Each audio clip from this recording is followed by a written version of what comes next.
If you would like to check out all of my sounds, samples, and presets, all links are in the bio. I wanted to make a song that used this technique that Curbi used in one of his videos. Question and answer, as always.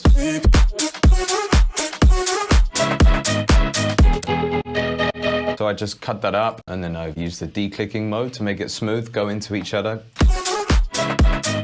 Now, I've done this in the past, and it's turned out okay.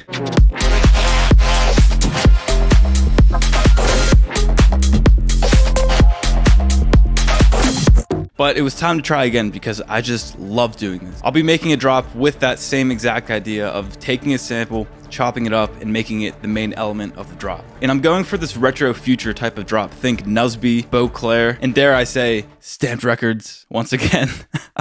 This is like the 10th video in a row. I started by sampling a single note of this super vibey pluck inside of Vital. And we're gonna use that note to write our progression.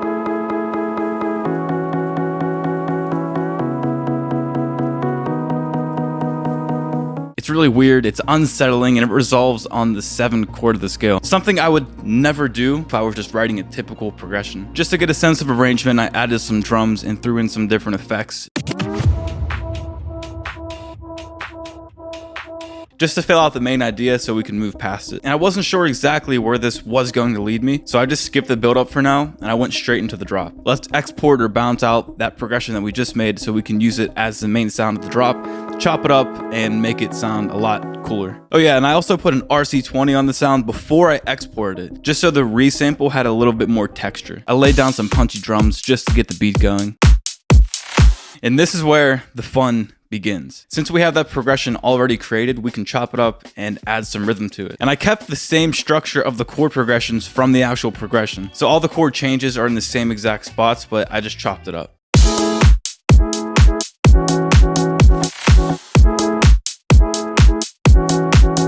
Now, clearly lacking a lot of energy and pretty boring. We need to process this to make it stand out a lot more. I added some OTT and EQ to make it a lot brighter and just a little bit of distortion.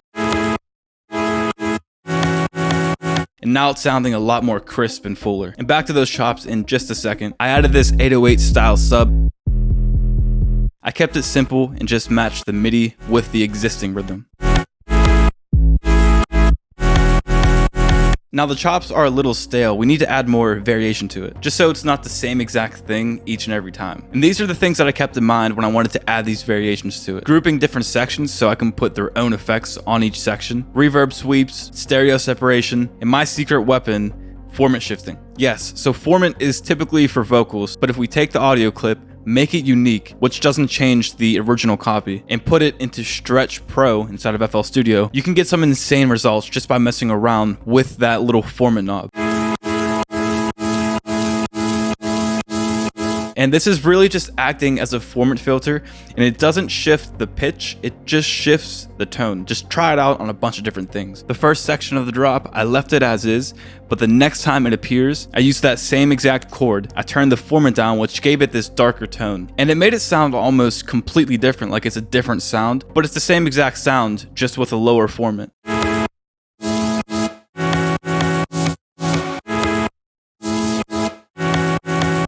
Now, this is where you take the wheel and experiment for yourself. This is supposed to be fun, stress-free, probably stress-relieving, and just an experimentation session of trying things that will work. If it doesn't work, just try it again and move on. Now we can add some more sounds to make it special. We can do some simple layering to add more texture. I loaded up some violins from Flex, and I played these on certain parts.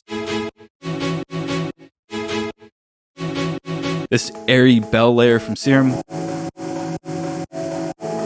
which I bounced out to audio, of course, and then I put the formant down a little bit.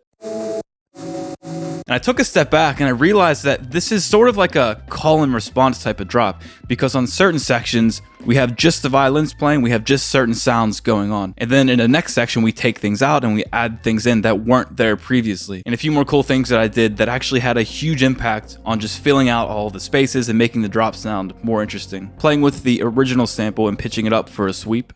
Adding some synth shots and reversing them. Cutting up some vocals. And adding a cool synth run up in this empty space right here.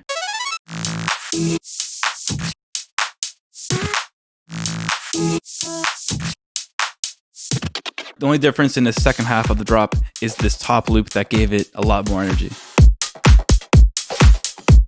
Oh yeah, for the build up, I just bounced out the rhythm of the chords, added some typical build elements like sweeps, snares, impacts, all that good stuff. I just kept it simple.